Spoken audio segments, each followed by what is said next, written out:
Now let's get into this. Now, this video is a blatant reason why I believe, personally, as a former police officer, that people in general have no idea what police officers are doing. They have no concept of policing in America at all. This video is going to prove it to you. Money back guarantee, this video is going to prove it to you. First and foremost, domestic violence incidents are the most dangerous incidents a police officer can ever go into. I learned it in the academy in 2011. It's the most dangerous, dynamic incident that any police officer can be involved in. And these liberals have the audacity to want to defund the police and send social workers into a peaceful environment. And I'm not going to talk too long. I'm going to pull up the video. This started out as a peaceful environment. This young lady is going and collecting her belongings, and her and the officers are discussing, her alternatives because the guy is a violent individual and he's gone. Right? This is a safe environment. He's gone. He's not there. A social worker can come in and talk to her and rub her on the back and tell her everything's going to be okay. You just wait. I want you to make sure if your stomach weak, if you're scared, if you're standing up, you might want to sit down. This is going to be one of the most drastic videos you're going to ever see. And this is exactly why you don't send a social worker into these incidents, because it can get hot real fast and in a hurry. I'm going to show you two angles from both police officers, and you tell me that this would make sense to defund the police first and foremost, and to send a social worker to one of these calls. Roll the film. Low tech.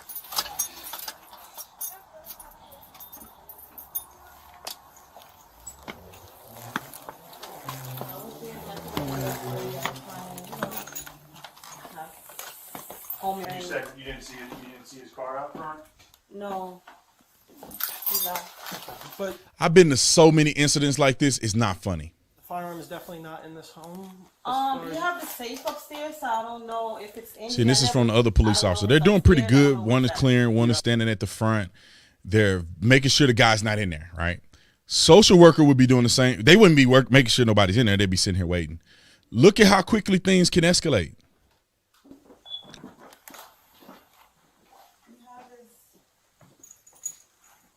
I want you to keep track of the minutes that are elapsing, how quickly this stuff can escalate. He's gonna come back because he left everything here.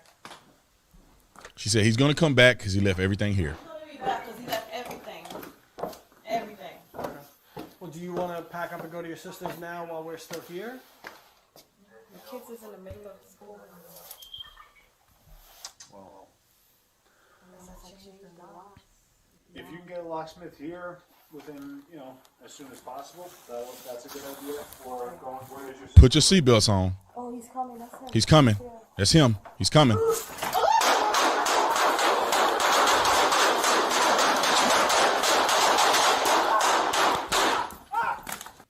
Social worker? So y'all want to do a social worker on that one? Oh, okay. I was just wondering. This is why people like myself and others are saying, think about what your politicians are saying to you. If you were to defund the police would not show up to this call. And if they weren't there to defend this lady, she'd be gone. I'm talking about she'd be gone. She'd be having a meeting with the Lord. She would be non-existent. And I believe she survived and these other two people did because the title of the video is attempted. He didn't make it through, which is surprising to me, the way he came in there blazing. And another thing is, you're a police officer, you got to keep fighting through. Never quit. But anyway, what would you do without police? What would you do about these men and women who risk it all for people that they don't even know? And to be honest, is she going to go back to this guy? Maybe not, because he's going to be in prison for the rest of his life. But a lot of times you see people go back to him. After you didn't went through this, he get out of prison, she writing him in jail. Not saying her, but it happens. But these guys risked it all, where they probably never go home and see their family, just to protect her for 30 seconds. And they did. And if it wasn't for them, this woman wouldn't be here.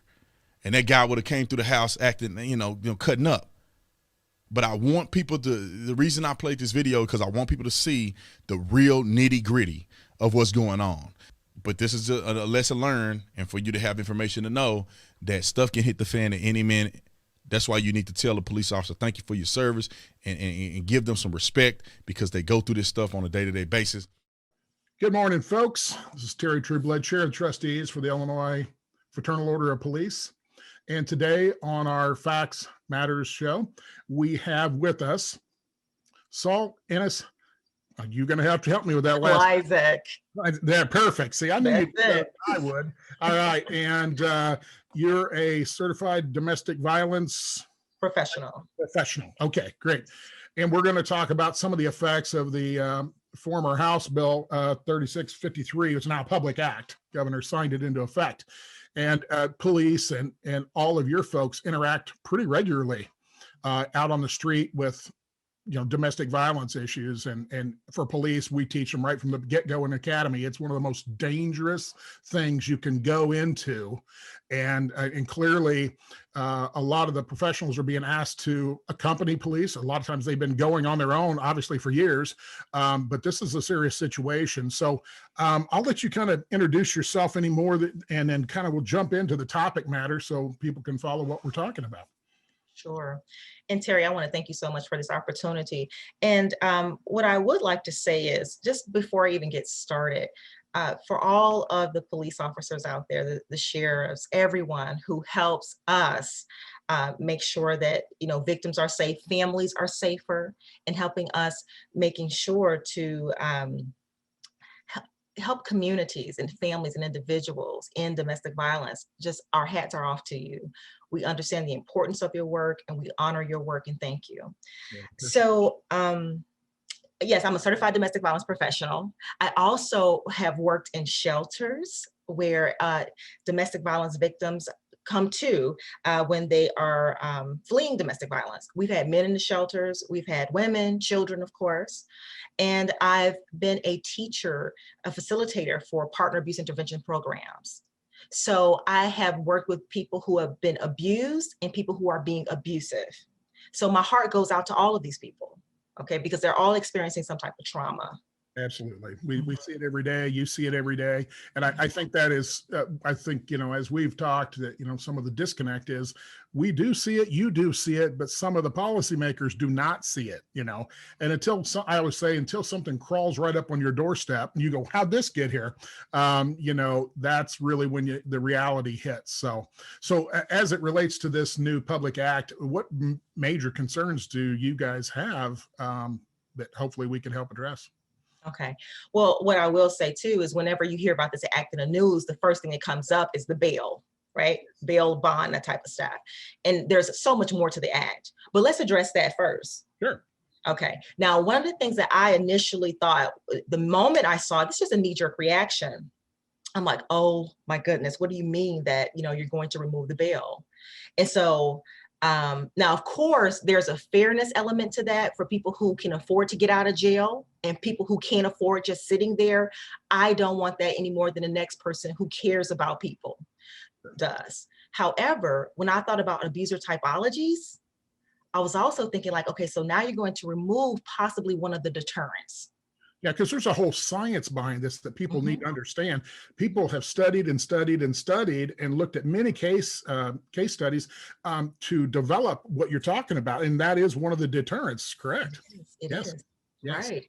And so when we think about the person who actually needs to be separated from the family, who actually needs anything that you can put in that person's way to give them some time to think, to give them some time to get into some other type of educational programming, so they can kind of slow down, get away from that obsessive violence, compulsion. All of those things can be quite helpful. Just looking at it through that very narrow lens. Okay. Now, of course, there's a wider issue that's at stake and at play there that needs to be addressed. But my immediate thought when I heard about that was like, okay, now what is going to happen with this whole catch and release kind of situation? Yeah, that's his problem. No more than we get somebody to a facility, a lockup facility of some sort, we process them with paperwork and then out the door, right back potentially into the household that they're causing problems with, to render it worse than it was before. And I think that's what we're all concerned about. Right. Same here. And then I was also thinking about, Terry, even if the person doesn't go back to the home where there's, what about the 72-hour rule with that? Does that still apply? That's a good question.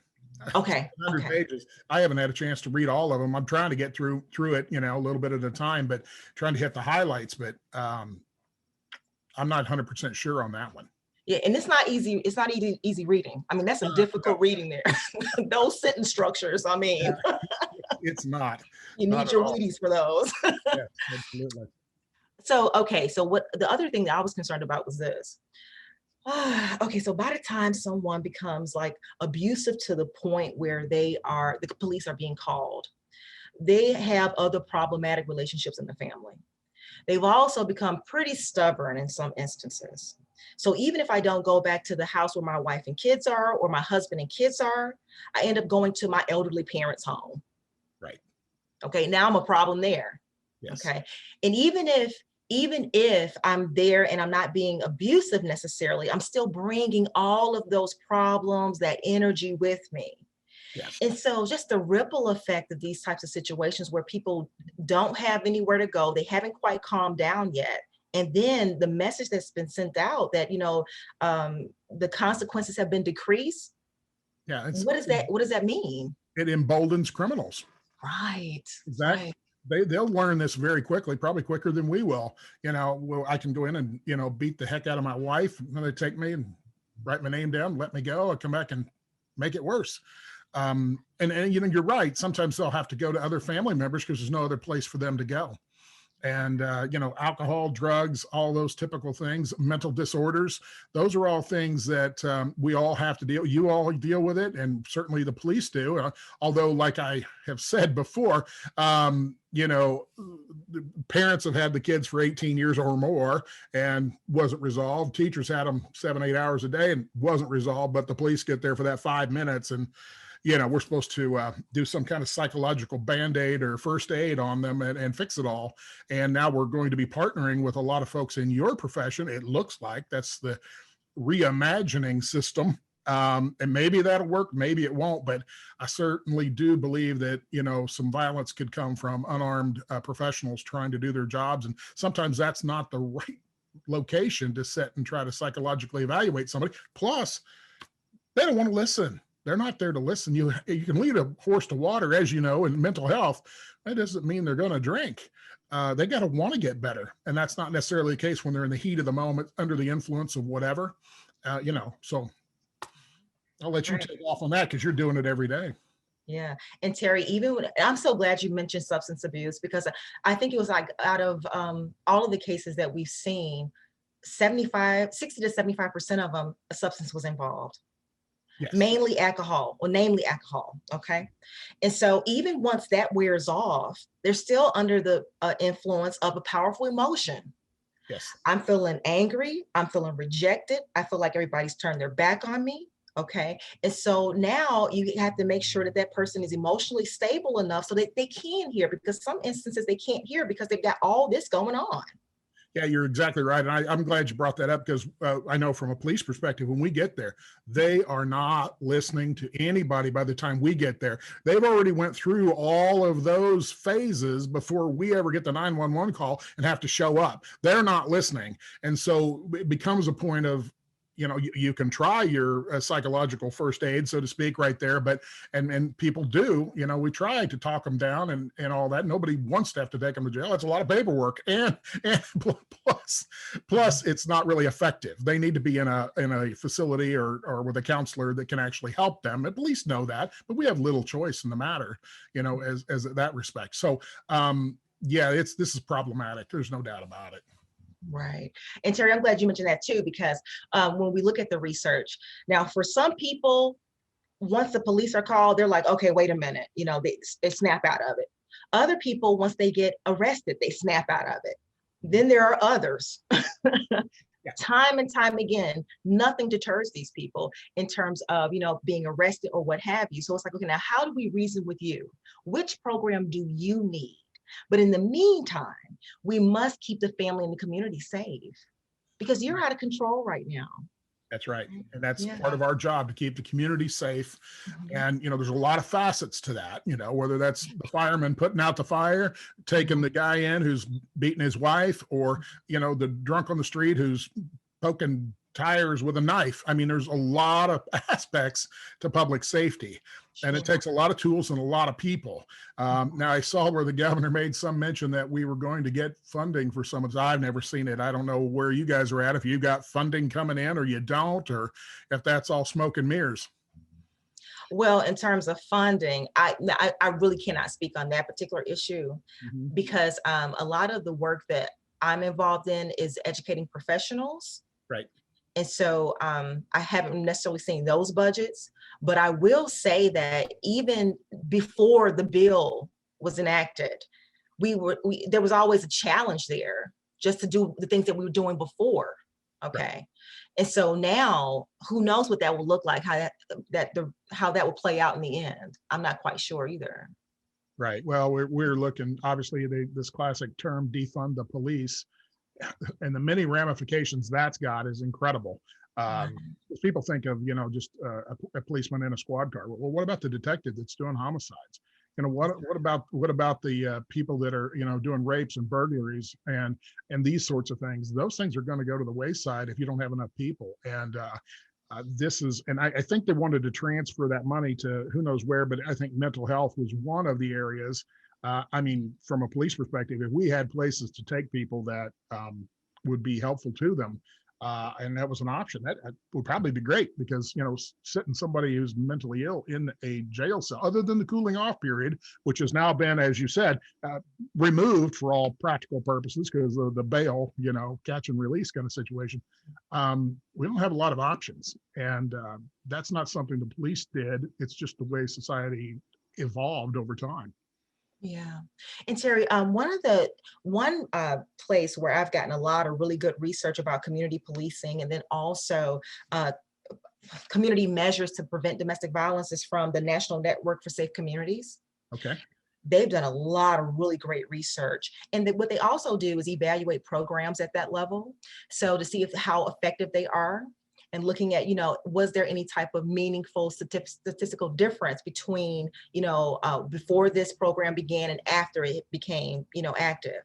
And so there are many different types of solutions out there. And I think that in terms of being an advocate, what we're really interested in is prevention first, then intervention. But we're always hoping to make sure that we can keep families safe. That means everybody in the family, the abusive person and the person who's being abused. Absolutely. Absolutely. Yeah. When everybody come away as a winner, the challenge with reality is that's a tall order. It is a tall order. The tall order. And with limited resources, that's getting taller as it goes. And people are really stressed with the COVID that's been going on, very stressed, all of them piled in at home, very stressed, loss of jobs, another stressor. So these things really start to pile up very quickly. Maybe it'll alleviate itself a bit once the majority have a little herd immunity, so to speak. I don't know. We'll see. Yeah. Yeah. And so Terry, what I have another question for you though, too. Sure. In terms of when you have a situation where a person has been arrested and they have to report to work. And so one of the things that people are concerned about, like, okay, well, listen, the reason why we didn't want to keep people incarcerated, just waiting, is because, people are being removed from the home, that income is being removed from the home. And, that's unfair to the family, right? Okay. So what do you think would be a good solution in situations like that? Well, I think that runs into the judicial branch. Law enforcement itself, we're going to drop them off and file the report like we're supposed to. At that point, evaluations have to take place as to whether this person can actually do that in a safe fashion. All you wouldn't want to do is release one of those folks and they go into the factory and start shooting everybody up. And then they're going to come back and say, hey, why'd you release this person? They had just done a serious domestic violence situation the day before and you let them go. and now they went and killed multiple people. That's the terrible scenario that could happen. Hopefully, in most cases, that wouldn't. As long as they've been evaluated. Now, obviously, that's just going to be, as they say, a down and dirty evaluation, so to speak, of whether this person can or cannot function. So that'll be a judgment call by a professional, in the mental health or in your profession. And then a judge is going to have to say, yeah, I agree with that. So, they've been in jail for a day or two. We got to get them back to work. Here's the ankle bracelet, that kind of thing. Right. Let them go. But then we don't have enough people to actually go to the job to see if they're actually going. There's GPSs on there, but we don't have enough people to even scan that on the computer to see if they're going with it. And if they're not, depending on what county of the 102 different counties, there's going to be a different reaction. In Cook County, it's going to be a completely different reaction than you go all the way down to Alexander County, down along the Ohio, Mississippi area, So it's a problematic issue, no question about it. I mean, we would certainly like people out making a living, paying taxes and doing what the rest of us are doing. But it's a balance between that and public safety. So. Yeah. And Terry, I can appreciate what you said. And one of my mentors in the field, her name is Amira Abu Youssef, and she said, Saul, things can be so different from county to county. And you really have to look at the socioeconomic factors, the demographics, all of that. That's a very complicated answer and question, right? Right. Exactly. I worked for a statewide law enforcement agency. So we would get a lot of folks that would transfer out of the Chicago area down south, and they would say, holy cow, this is a whole different world. Yeah. It's just like night and day difference. And we had big, large districts, and the way they would operate in one district is a lot different than they would do in other more southern districts. That's where some of this stuff that got through seemed to be targeted primarily at Cook County and maybe the suburbs around to some degree, but the issues in Cook County, but that affects all the other 101 counties when they make it a state law rather than trying to deal with that particular county and their issues. Because it is a big difference. The whole entire cultural, basis is different from county to county and region to region. And we need to take that into consideration because, to get a domestic violence expert in Southern Illinois, I mean, we may be waiting for hours and hours before somebody can drive 3 counties over to be there because they're sparsely, like DCFS type folks and that thing. You're literally sitting with somebody half the night before you can get somebody there. And it's a real challenge. Yes. And Terry, this is just a really short statement that I had read that the Illinois Coalition Against Domestic Violence said in response to the bill, we believe the courts should be utilizing appropriate risk assessment tools with each detainee to determine whether to release, hold, or set bond conditions. Absolutely. That's kind of what I just kind of said. I agree with that. That's exactly what should happen. There shouldn't be a blanket thing one way or the other.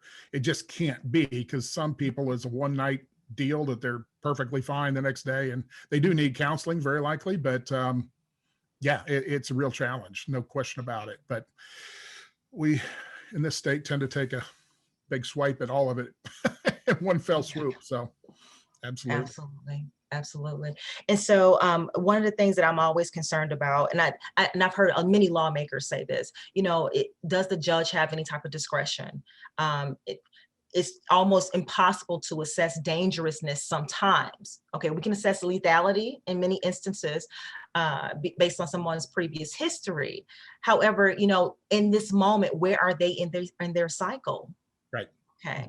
And so, I mean, all of those things come into question when we think about, what do we need to do with each individual case of violence?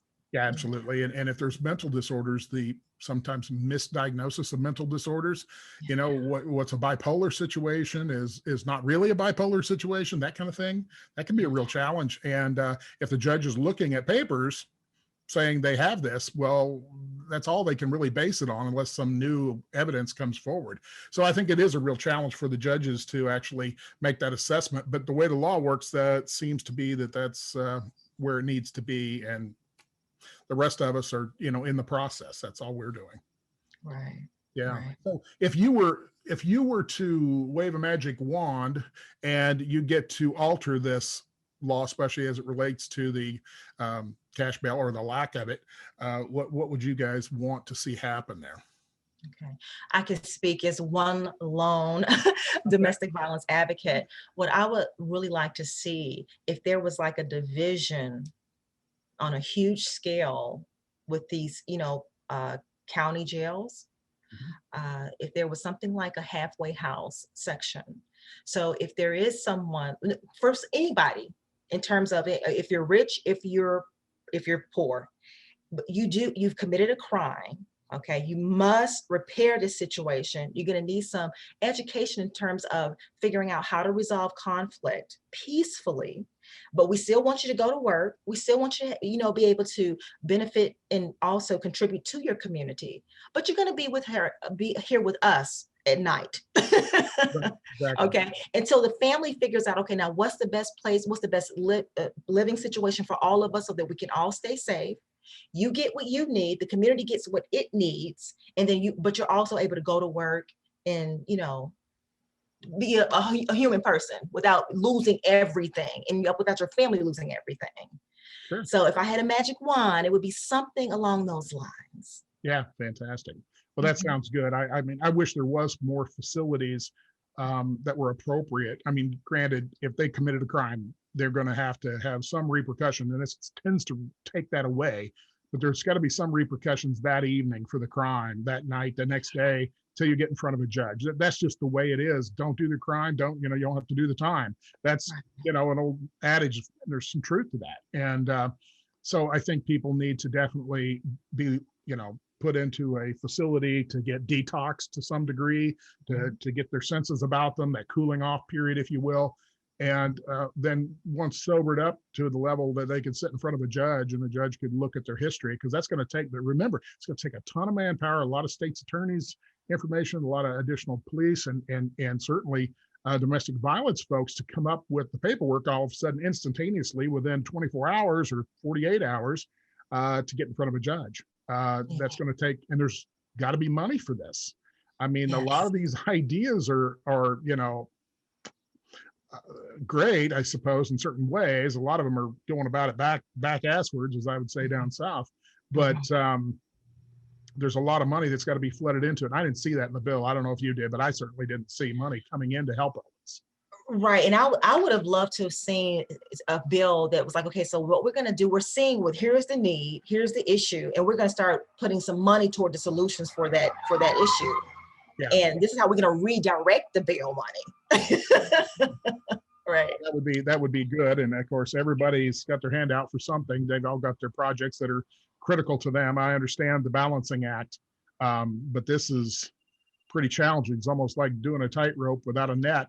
If two people fall, it's going to be bad, and we don't want that to happen. We've got to have some protections put in there. So, I think we're on the same track here as it relates to trying to keep the community safe.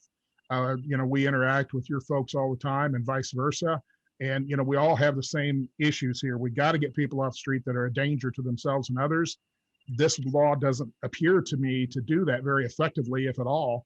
And they'll get right back into the game and make it that much worse. And boy, I hate to see that, because somebody's going to suffer, and I don't want to be the one sacrificing a family member in that situation. And nobody wants to be that. But I think that's going to happen as statistics start to roll in. These people, we know human nature. They tend to roll right back into their ways unless there's an intervention, and they'll cause the problem. And I don't know where the disconnect is, other than some of the policymakers don't actually put the rubber to the road like you do, I do, and people in our professions. We actually have to engage these human beings that are cognitively challenged often through whatever means, whether it's drugs or just actually mental illness and so forth, and try to have a conversation, try to get them right. And the policymakers oftentimes have not had that experience.